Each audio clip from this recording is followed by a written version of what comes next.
Et si on parlait de sport, une émission produite et réalisée par l'association Et si on parlait de sport et animée par Laurent Garnier et Adrien Picou. Bienvenue dans la 127e émission de Et si on parlait de sport. Ici, le sport, ce n'est pas qu'un résultat, un score, c'est une histoire d'énergie, de passion et d'émotions partagées. Chaque semaine, on vous emmène là où tout se joue, sur le terrain, dans les coulisses, au cœur de celles et ceux qui font vibrer le sport. Avec nous, ça parle fort, ça vibre, ça s'engage et surtout, ça donne envie de bouger. Un grand merci à nos partenaires LG Consultants, Semper Connect, le magazine Sport Région avec André Lafenette, l'agence Bel Ombra avec Bruno Hamet, des partenaires passionnés, fidèles qui partagent nos convictions. Le sport, c'est avant tout une aventure collective. Mais aussi, merci à notre Dream Team de l'association Et si on parlait de sport, animatrices, animateurs, chroniqueurs, consultants, toujours prêts à faire vivre le sport autrement, avec le cœur et le sourire. Et cette aventure, c'est aussi la vôtre. J'ai le plaisir d'accueillir à mes côtés notre présidente Claire Sévrac qui a un message à vous faire passer. Bonjour Claire. Bonjour Laurent. Je vais vous parler du lancement de la campagne de dons Devenez supporter. Donc, comme vous le savez, un club n'avance pas sans ses supporters et notre émission non plus. En nos chroniques, nos interviews et reportages touchent aujourd'hui des milliers d'auditeurs chaque mois, mais pour continuer à exister et aller encore plus loin, nous avons besoin de vous, chers auditeurs. Pourquoi nous soutenir ? Parce que vous aimez notre ton authentique, nos interviews humaines, nos sujets engagés. Vous croyez comme nous que le sport ne se résume pas uniquement à la performance et aux grands titres.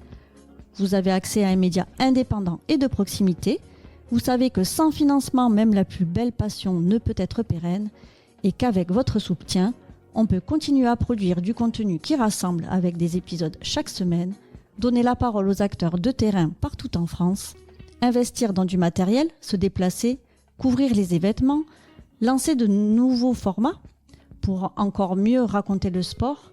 Alors si vous souhaitez que l'aventure continue et monte en qualité, rejoignez notre club des supporters et soutenez l'émission à hauteur de vos moyens parce qu'ici, pas de minimum, pas de maximum, chacun donne ce qu'il veut, ce qu'il peut. Alors rendez-vous sur Hello Asso ou notre site internet, cliquez sur Devenez supporter et faites un don. Chaque euro nous rapproche de notre mission. Merci. Merci Claire et merci à toutes celles et ceux qui font partie de l'équipe, des auditeurs aux chroniqueurs. Vous êtes la grande famille de Et si on parlait de sport. Allez, installez-vous, mettez le son à fond. Le coup d'envoi est donné ensemble. Et si on parlait de sport. Et au sommaire de cette nouvelle émission, en première mi-temps, on va aller à Nîmes avec un parcours qui ne laissera personne indifférent. Il s'appelle Yanis Debeau, un ancien ailier du RC Nîmes, rugbyman, prometteur, amoureux du ballon ovale jusqu'à ce qu'un terrible accident en Belgique vienne tout bouleverser. Genoux fracassés, nerfs sciatique arraché, paralysie du pied droit, autant dire que sa carrière semblait terminée. Et pourtant, Yanis n'a rien lâché. Avec un mental d'acier, il a transformé la douleur en moteur, la rééducation en défi et s'est lancé un pari insensé, terminer l'ultra-trail du Mont Blanc, 171 km, 10 000 mètres de dénivelé positif. Dans cette première mi-temps, il nous raconte sa reconstruction, son entraînement, ses objectifs et surtout le message qu'il veut faire passer à tous et ceux et celles qui traversent une épreuve. Une histoire inspirante, une leçon de courage et de détermination. C'est tout de suite dans Et si on parlait de sport ?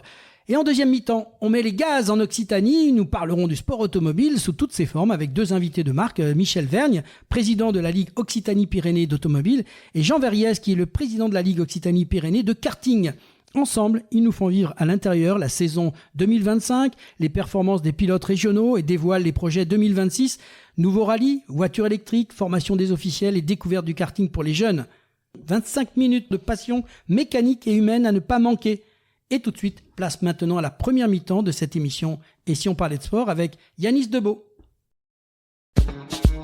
Et si on parlait de sport ? Première mi-temps.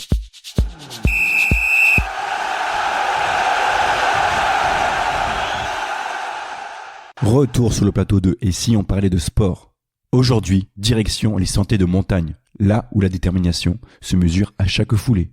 On vous propose une histoire qui nous va droit au cœur, celle d'un Nîmois au mental d'acier, passé du maillot du RC Nîmes au sentier vertigineux de l'Ultra Trail du Mont Blanc. Un rugbyman fauché en plein vol par un accident terrible qui lui a laissé une paralysie du pied droit, qui a choisi de ne pas se laisser abattre. Mieux encore, il a décidé de transformer ce coup du sort en défi monumental. nous avons le plaisir d'accueillir Yanis Debeau qui a tronqué ses crampons de rugbyman pour les chaussures de trail et qui va nous raconter comment on passe d'une blessure qui brise une carrière à une aventure qui redonne un sens à sa vie. Yanis, bonjour. Salut, ça va? Merci d'être avec nous. Pour commencer, peux-tu simplement te présenter? Qui est Yanis Debeau et d'où viens-tu? Alors moi, c'est Yanis Debeau, j'ai 23 ans là. Et donc j'ai fait du rugby toute ma vie depuis que j'avais 7 ou 8 ans. Je jouais au RCN à Nîmes et puis après je suis parti en Belgique en fait pour suivre mes études de kiné. Là-bas j'ai continué le rugby, donc c'était de la D1 belge, donc c'est un petit niveau, mais je jouais quand même très souvent. Et pendant un match j'ai eu un accident, un peu un coup du destin ou malchance. En fait je me suis retrouvé plaqué par deux joueurs. Il y en a un qui est tombé sur mon genou, qui m'a luxé le genou. Et en fait, là où j'ai pas eu de chance, dans la luxation, ça a emporté mon nerf sciatique. Et donc, en plus de tous les ligaments qui ont été arrachés, en fait, j'ai une paralysie du pied droit. Donc, plus précisément des releveurs et des déverseurs du pied. Donc, aujourd'hui, là, maintenant, je marche avec une orthèse. Sinon, en fait, j'ai le pied tombant. Mais tu peux quand même, Yanis, tu peux marcher, puisque derrière, tu as fait des choses. Donc, tu peux quand même marcher malgré ce problème-là. Ouais, je peux marcher vraiment grâce à une orthèse. Sinon sans l'orthèse, j'étais vraiment pas bien loin. Mais grâce à ça a pris un peu de temps, mais j'ai fini par remarcher, surtout par recourir. Et ça, c'était le plus important pour moi. Alors, quelle a été finalement ta réaction quand on t'a diagnostiqué paralysé du pied droit? Il n'y a pas eu de réaction directe parce qu'en fait, c'était un processus qui était un peu long où pendant un an, on savait pas vraiment s'il y allait avoir une repousse ou pas du tout. Donc c'était plus une acceptation sur le long terme où j'ai dû me faire à l'idée que ma vie allait se finir comme ça. Il n'y a pas eu un diagnostic d'un coup, mais ça a pris du temps d'accepter la paralysie et que le membre ait pu bouger. Ça m'a pris un mal de temps, mais une fois que j'étais fixé, ça m'a un peu aidé à avancer parce que je savais maintenant avec quoi j'allais évoluer, avec les cartes avec lesquelles j'allais jouer. Donc ça m'a permis de me relancer directement après. Alors c'est une vraie bascule pour toi dans une vie, j'imagine. Mais comment tu as vécu finalement les premières semaines après l'accident? Quand on se relève d'une chose comme ça, comment on réagit autour de toi et toi-même? Ouais, beaucoup de questions. Puis qu'il a mis du temps à tomber, mais en même temps, comme j'étais en étude de kiné, j'étais assez au courant de ce qui m'arrivait. Et quand j'ai su dès que je voyais mon pied qui bougeait pas et je savais à peu près la blessure que j'avais eue, je savais que ça allait être grave. Et ça a été beaucoup de déni au début. Je refusais de me dire que c'était grave et que c'était passé quelque chose. Pendant de longs mois, en fait, j'ai juste fait ma vie comme si c'était rien passé. Puis après, en fait, au bout d'un moment, on se rend compte que la vie, elle a quand même bien changé. Mais au début, j'ai beaucoup renié cette blessure. Et du coup, tu as choisi de réagir plutôt que subir. Comment tu as pu prendre cette décision de ne pas lâcher et de viser un objectif très ambitieux de participer à l'UTMB? Ça s'est fait un peu en deux étapes. Ça a été avant t'as commencé par faire un défi qui était de faire le marathon de Paris. C'est intéressant que tu nous expliques ça parce que c'est la première étape finalement. C'est ça, c'était entre juste 2 opérations. Et donc, en fait, quand je me suis réveillé de la première, le chirurgien il est venu me voir en me disant que mon objectif maintenant dans la vie, ce serait de remarcher normalement. Quand on dit ça à quelqu'un qui a 20 ans, ça laisse des traces dans la tête. Ça t'a énervé, ça. Tu t'es dit non. Ça m'a énervé et puis je me suis senti un peu... J'ai l'impression qu'il me prenait un peu de haut. Alors je me suis dit, si c'est comme ça, lui, je vais plus trop lui parler. Donc j'ai arrêté de parler avec ce chirurgien-là et puis je me suis inscrit au marathon en fait entre les 2 opérations quand j'étais encore alité. C'était à ce moment-là, c'était 1 an après, donc j'ai fait le marathon de Paris.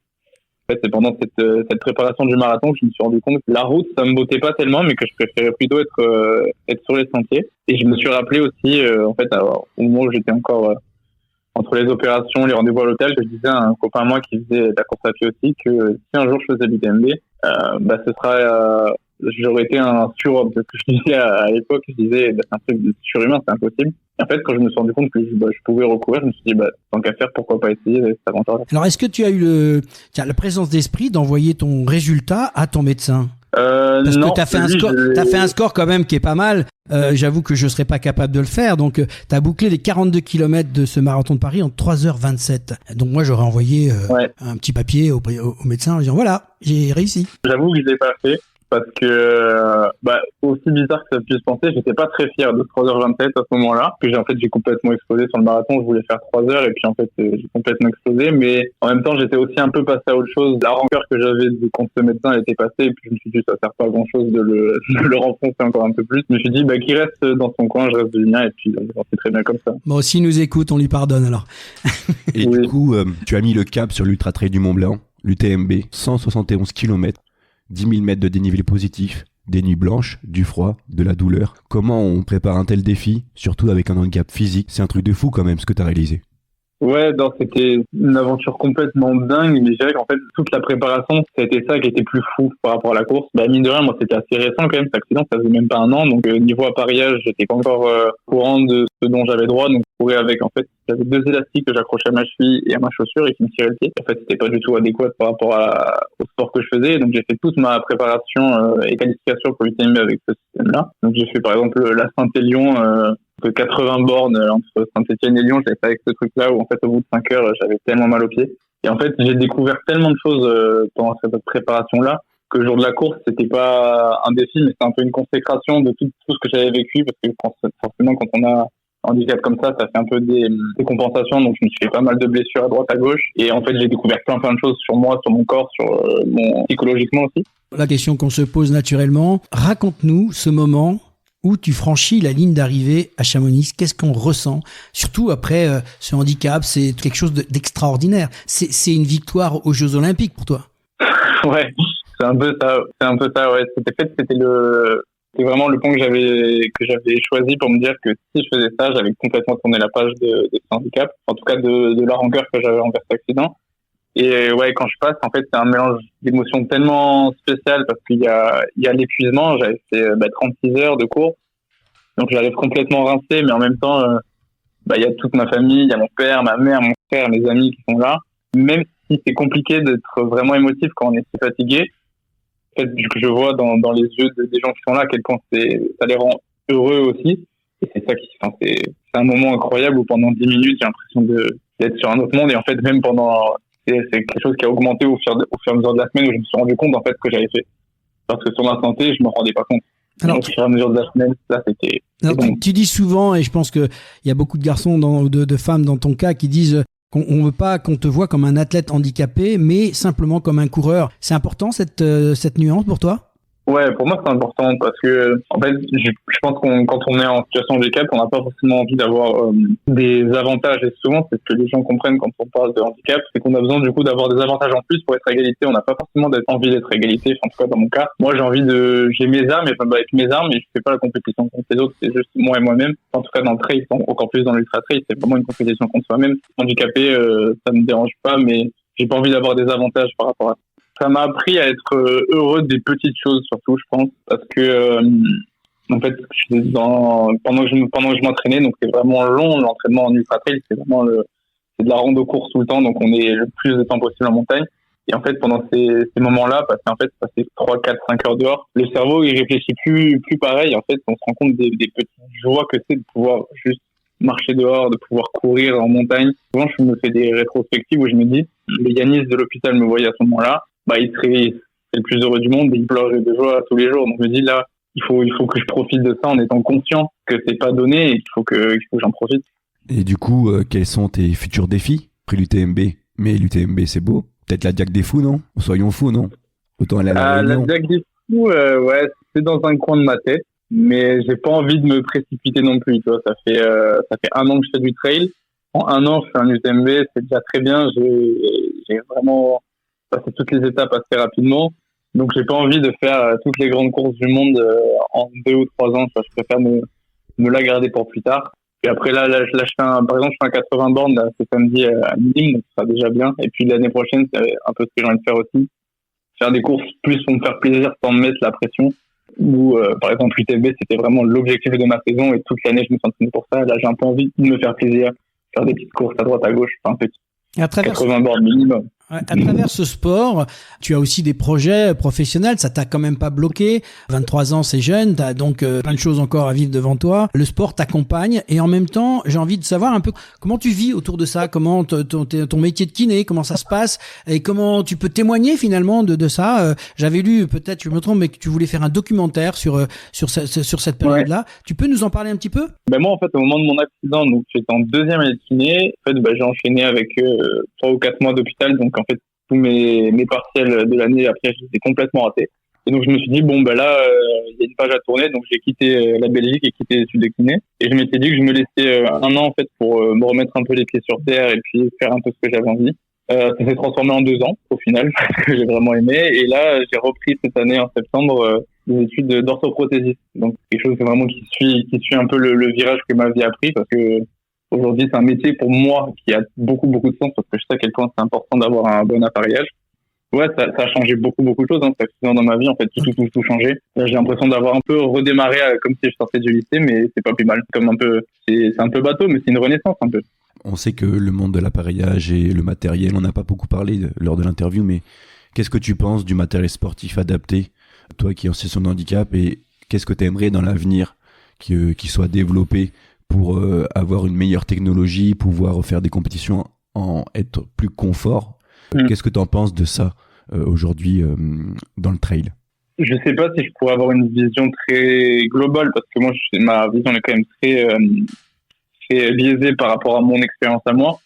Et moi, j'ai personnellement eu l'impression de ne pas avoir été au courant des choses auxquelles j'aurais pu avoir accès. J'ai l'impression que le sport est pas vraiment pris en compte dans les démarches médicales et même d'appareillage, dans le sens où par exemple, dans mon cas, moi j'ai eu une orthèse de marche dès que j'ai été pris en charge. Et en fait, ça va pas du tout pour la partie que j'ai du sport, mais parce qu'on m'a pas forcément écouté, on n'a pas pris en compte le fait que j'allais pouvoir reprendre du sport. Et j'ai l'impression que c'est quelque chose qu'on prend pas en compte à chaque fois et qu'on voit simplement de pouvoir retrouver une fonctionnalité dans la vie de tous les jours et pas forcément le sport. Et sachant que le sport peut faire partie de la vie de tous les jours de certaines personnes, je pense qu'il faudrait y accorder plus d'importance. Est-ce que tu as fait breveter tes 2 élastiques finalement, parce que ça t'a sauvé la mise, ça?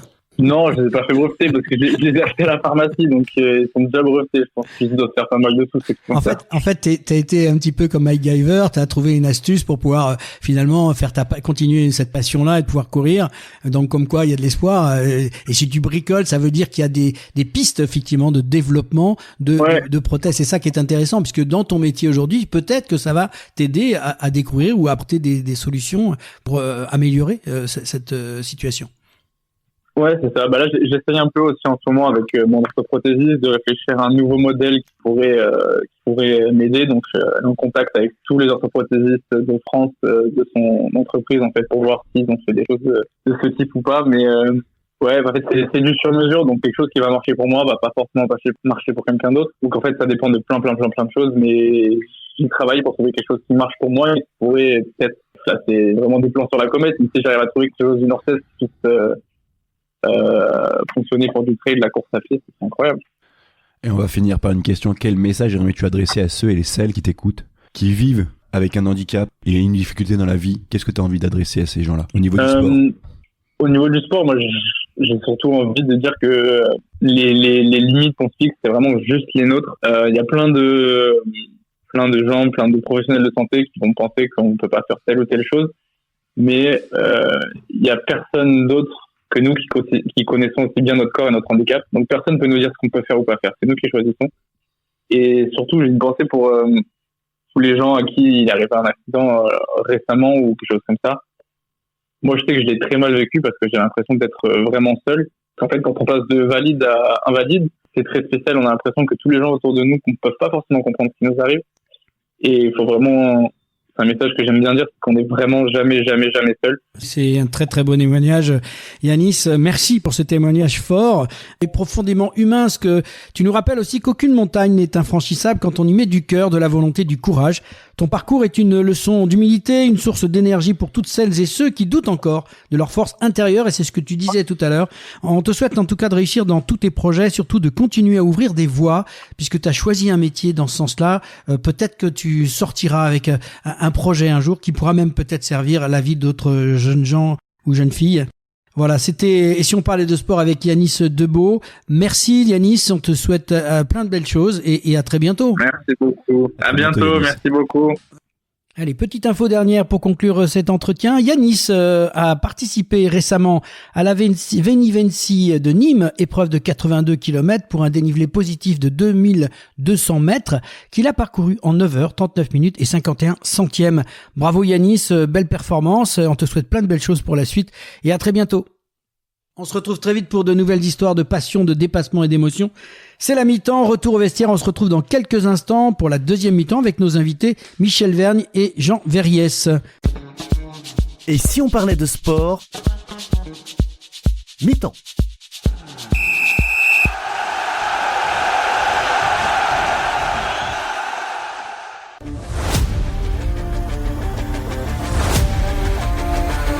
Le sport, c'est bien plus qu'un jeu. C'est une passion qui se vit sur le terrain et dans les tribunes. Encourager son équipe, vibrer ensemble, c'est ça l'esprit du sport. Mais insulter l'adversaire, contester un arbitre, faire preuve de violence, non, ça ce n'est pas du sport. Que ce soit sur le terrain ou en tribune, le respect est la règle d'or. Le vrai champion, c'est celui qui respecte ses coéquipiers, ses adversaires, les arbitres et son sport. Respectez mon sport, parce qu'avec du respect, le sport est plus fort.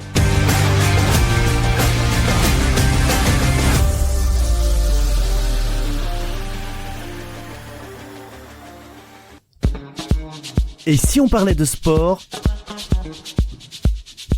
Deuxième mi-temps.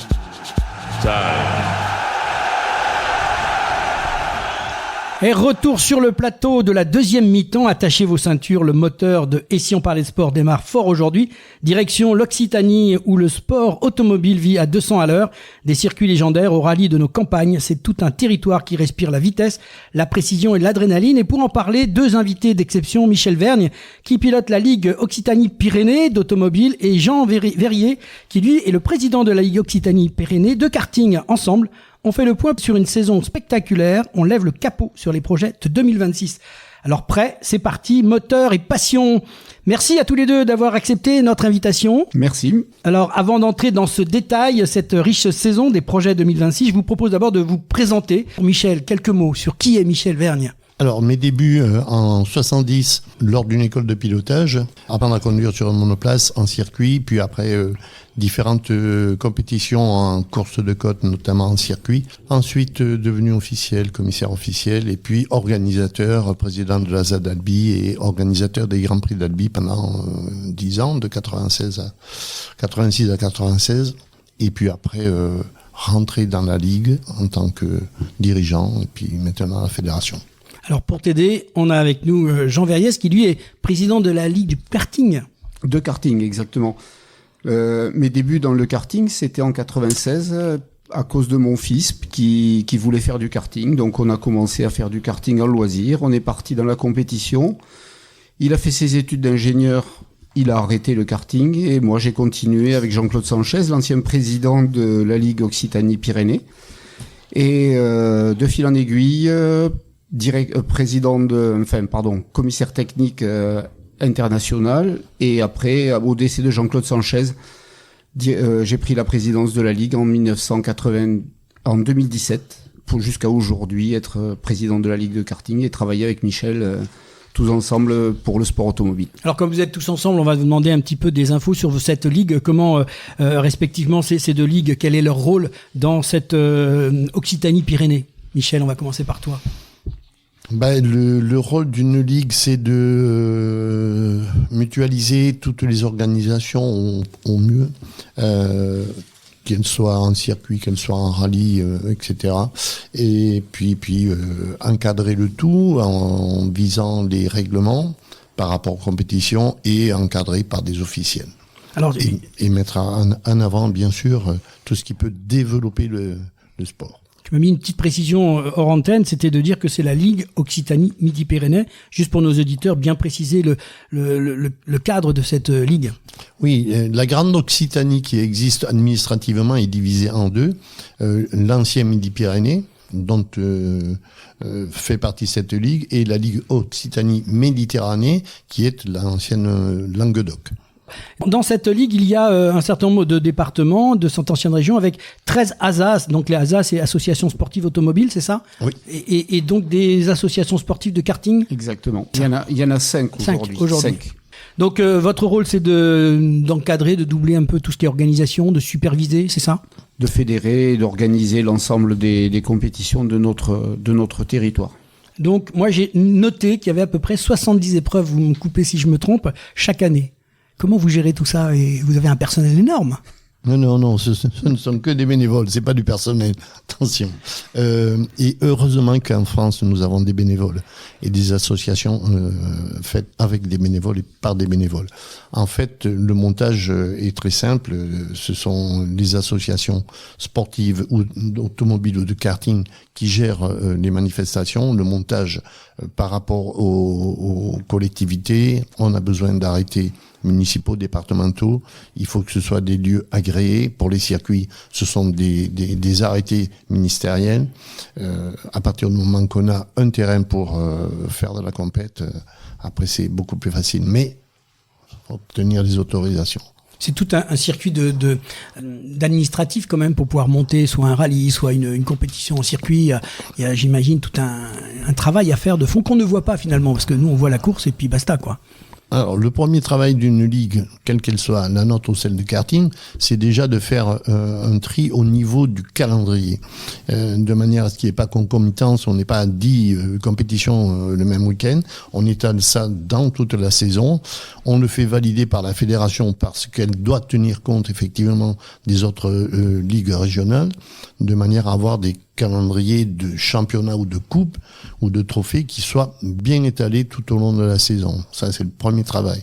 Et ensuite, obtenir les autorisations des fédérations avec un visa qui correspond bien à la discipline du moment.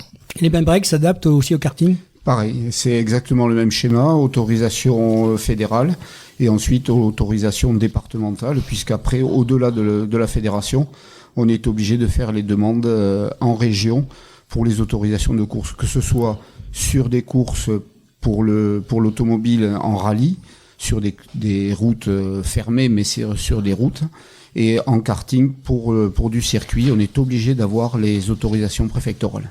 Alors, on va rentrer un peu dans le concret. Ce qui intéresse aussi les auditeurs, c'est comment s'est passée finalement cette saison 2025. Et est-ce qu'on peut rentrer dans le détail de ce qui se passe à l'intérieur de ces ligues? Quel type j'ai envie de dire, de voitures, quel type de compétition vous faites? Il y a du rallye, il y a des courses de côte, il y a tellement de choses. Est-ce que tu peux nous détailler un peu tout ça et nous faire un bilan, Michel? Alors, déjà, on a des épreuves en circuit qui sont réservées aux véhicules faits pour le circuit, donc les monoplaces, les GT et certaines berlines. Et à contrario, pour le rallye, ce sont des voitures qui sont spécifiques au rallye de par les réglages. Au départ, les voitures sont identiques quand elles sortent de chez le constructeur ou le préparateur, mais ensuite on adapte à chaque discipline, voilà. Et puis il y a les rallye-terres qui sont encore une autre dimension avec des réglages spécifiques, des montages de suspension et de freins qui sont encore différents. Alors le bilan il y a eu 6 grandes épreuves régionales, c'est ça cette année? Comment ça s'est géré?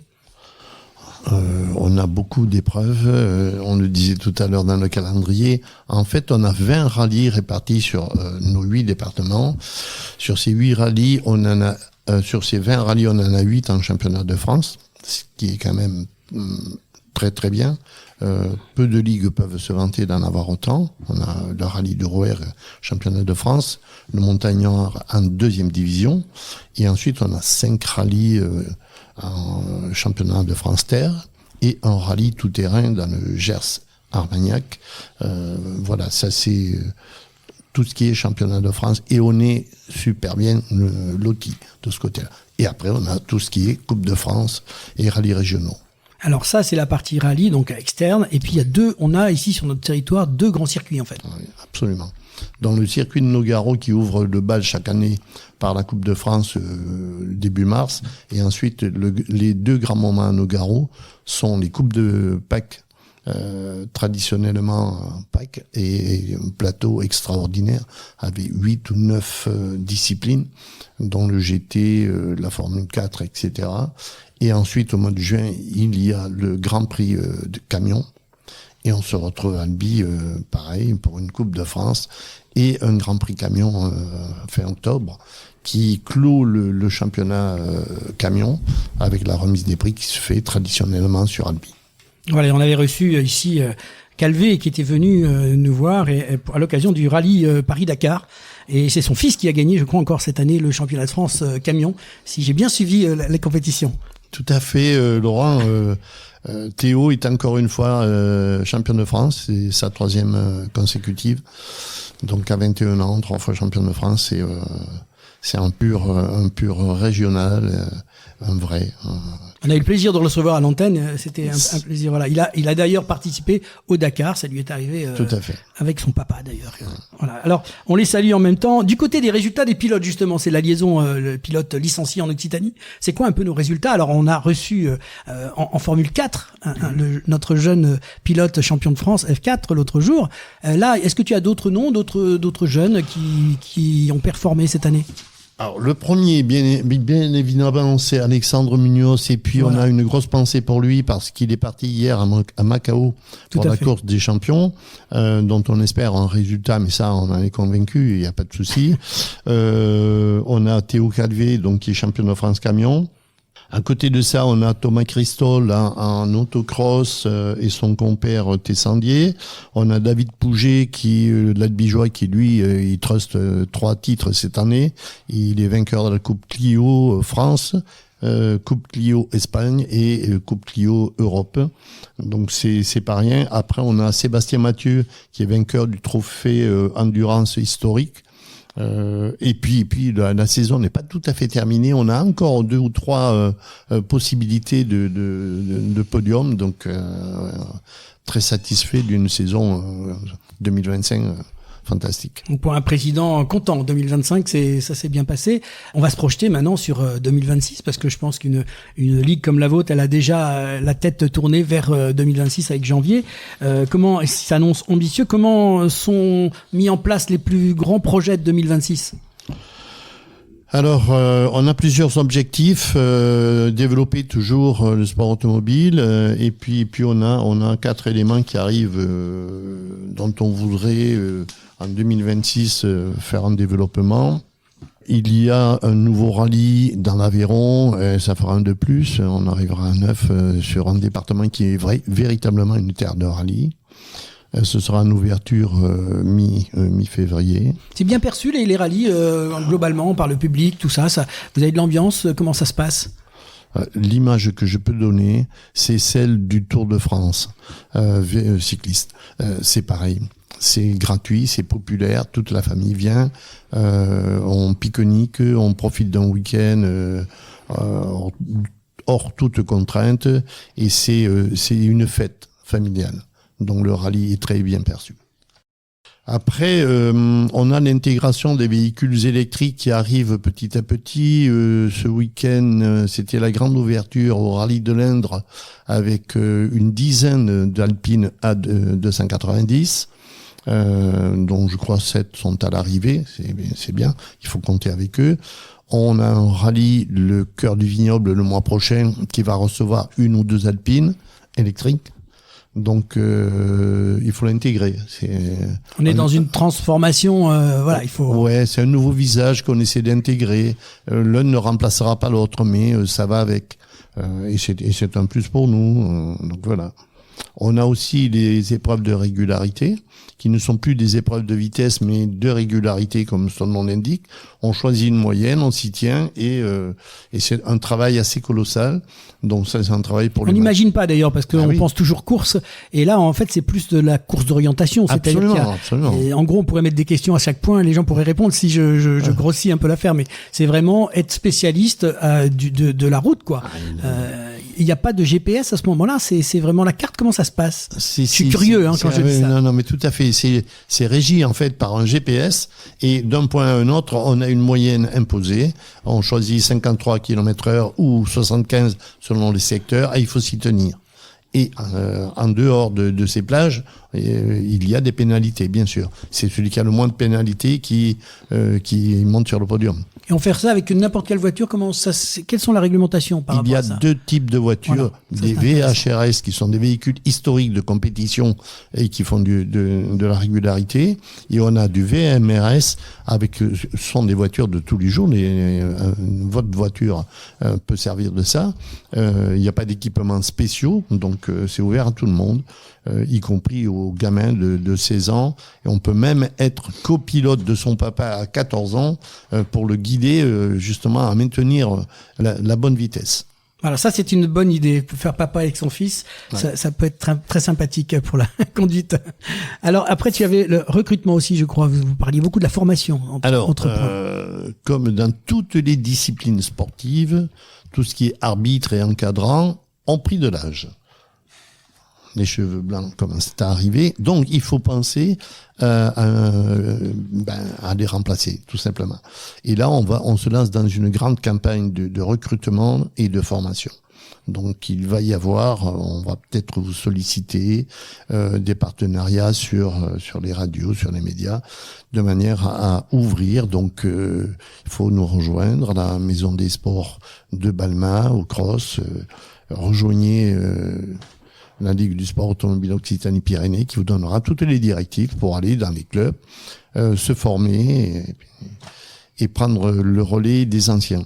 Là, le message est passé, en tout cas, on sent l'enthousiasme quand même. Je pose la question, mais déjà, je sens que la réponse, tu me l'as donnée. Un dernier mot sur l'état d'esprit qui anime ta ligue.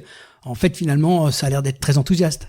Oui, en fait, je voudrais pas le citer, Antoine Saint-Exupéry, mais il dit, si vous voulez que le bateau avance, n'imposez pas aux gens, faites-leur aimer la mer. Et nous, le sport automobile, c'est notre mer. Eh bien, écoute, Michel, merci pour cette présentation très complète. On va passer à côté de toi avec le karting, cette véritable école de pilotage. On a tous un jour dans notre vie, pour beaucoup, pris le karting pour un peu toucher ce que c'était que le terre. On est à ras du sol, on a ces petits trous, on a l'impression qu'on peut faire ce qu'on veut, mais c'est toute une école de pilotage et qui a donné des grands champions. Jean, plaisir de te recevoir. C'est ce que je dis souvent, c'est que le karting est souvent la porte d'entrée vers le sport automobile. Quel bilan tu tires, toi aussi, de cette saison 2025 d'Occitanie, parce que tu as quand même de beaux résultats. Oui, il y a de beaux résultats. On a fait un joli championnat de ligue et on a quand même des noms qui s'avancent. On a un champion de France dans la catégorie Master. Catégorie Master, c'est au-delà de 32 ans. On a de super pilotes. On a un pilote qui a fait le championnat de France Junior Academy, qui a terminé en bonne position et qui l'an prochain part vers la Formule 4.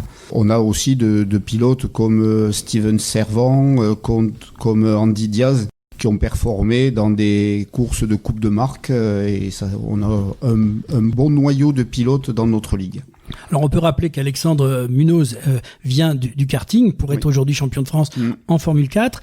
Et on peut peut-être sortir les grands champions d'hier qui sont tous passés par là et qui ont, enfin beaucoup, et qui sont certains champions du monde aujourd'hui en Formule 1. Tout à fait.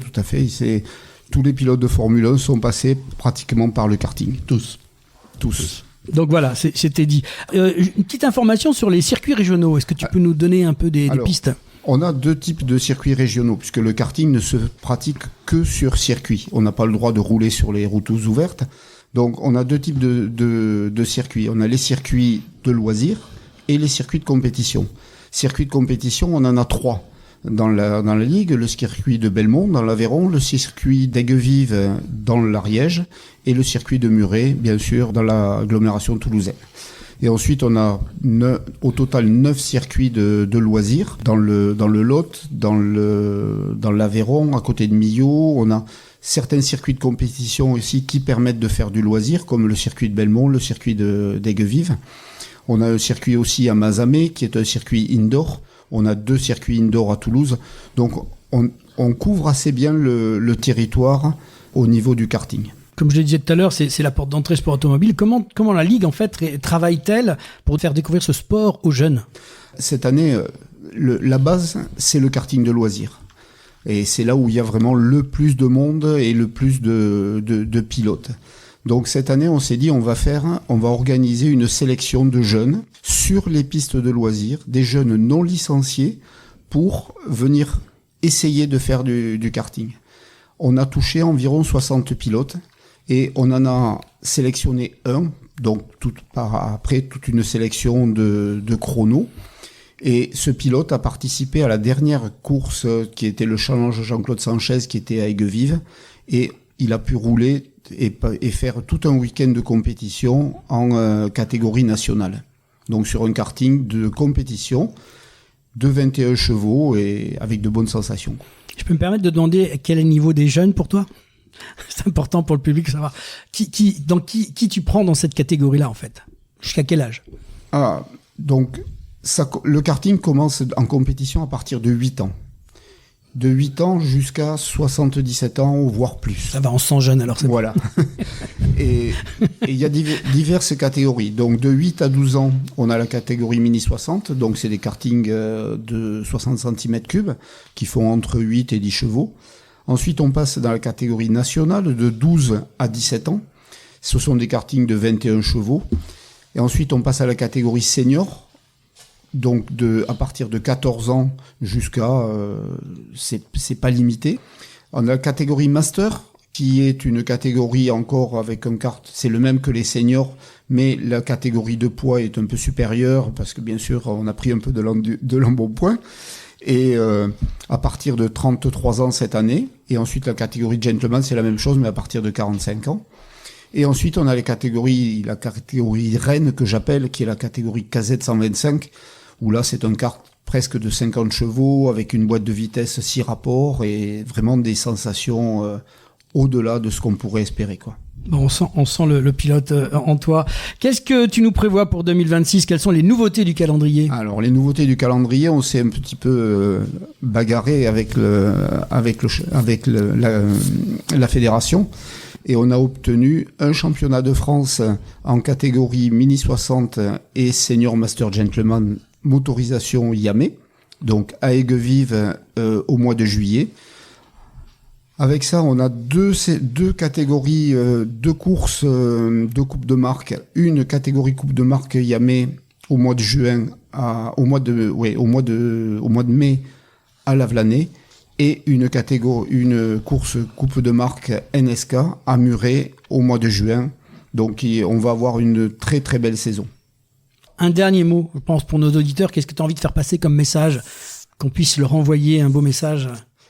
C'est de venir de plus en plus nombreux au karting et de venir s'essayer justement dans nos écoles de kart de façon à oser passer à la vitesse supérieure. Donc on a 4 écoles de karting sur le territoire, et donc Lavelanet, Muret, Belmont et Cahors aussi qui fait une petite école de karting. On retrouve ça sur les informations sur le site Sport Automobile, c'est ça ? Alors sur le site de la Ligue, c'est karting-midi-pyrénées.fr. Et alors on a le site aussi pour l'automobile, donc Michel, c'est Sport... C'est la Ligue du sport automobile Occitanie-Pyrénées, tout simplement. Alors, tu as le micro. Dernier mot que tu peux nous donner par rapport à toute cette saison, et puis encourager tous ceux qui aiment l'automobile, finalement. Alors, que vous soyez garçon ou fille, n'hésitez pas à venir sur le circuit d'Albi ou de Nogaro le jour des Track Days avec votre voiture, la voiture de papa, et ça vous donnera des sensations. Il y aura des moniteurs qui vous donneront des conseils. Et sinon, vous passez par le karting et après on vous récupère. Car tous les kartmans, c'est nous qui les récupérons.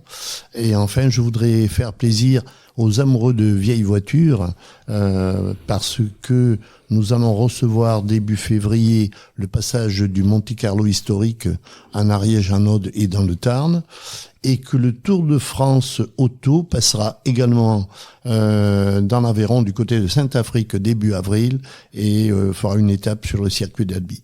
Merci à tous les deux et bravo pour la Ligue Occitanie-Pyrénées Sport Automobile pour ce travail de terrain. 2 ligues, 2 univers, mais une seule passion, celle du sport automobile sous toutes ses formes. Merci Michel et Jean d'avoir partagé cette passion avec nous. Et si on parlait de sport aujourd'hui, c'était une émission à plein régime avec 2 pilotes du sport associatif qui prouvent qu'en Occitanie, la passion du volant n'est pas de limite. Merci à tous les deux. Merci Laurent. Merci. On se retrouve très vite la semaine prochaine pour une nouvelle émission. C'est la fin du match et de cette 127e émission de Et si on parlait de sport ? Et si on parlait de sport ? Fin du match. C'est la fin du match de cette 127e émission de Et si on parlait de sport. Un grand merci à nos invités du jour, Yanis Debeau, Michel Verne, Jean Verriès, Claire Sévrac. Merci pour vos voix, vos parcours, vos témoignages et vos passions. Merci aussi à vous, auditrices, auditeurs fidèles. Continuez à liker, commenter, partager, surtout abonnez-vous à notre chaîne YouTube. C'est vous notre moteur. Merci à nos partenaires, LG Consultants, Semper Connect, le magazine Sport Région avec André Lafenette, l'agence Bel Ombra avec Bruno Hamet. Vous aimez Et si on parlait de sport, passez de l'autre côté du micro et devenez vous aussi membre et supporter de l'association. On vous attend parce que Et si on parlait de sport, ce n'est pas qu'une émission, c'est une communauté de passionnés qui fait vibrer le sport sous toutes ses formes. en nous rejoignant vous aider à valoriser ces acteurs, à raconter ces belles histoires et à faire grandir cette aventure collective. Rejoignez-nous dès aujourd'hui et faites battre le cœur du sport avec nous. On se retrouve très bientôt pour un nouveau numéro de Et si on parlait de sport, votre rendez-vous où la passion du sport se conjugue toujours avec humanité. À très vite et d'ici là, continuez à vivre le sport autrement.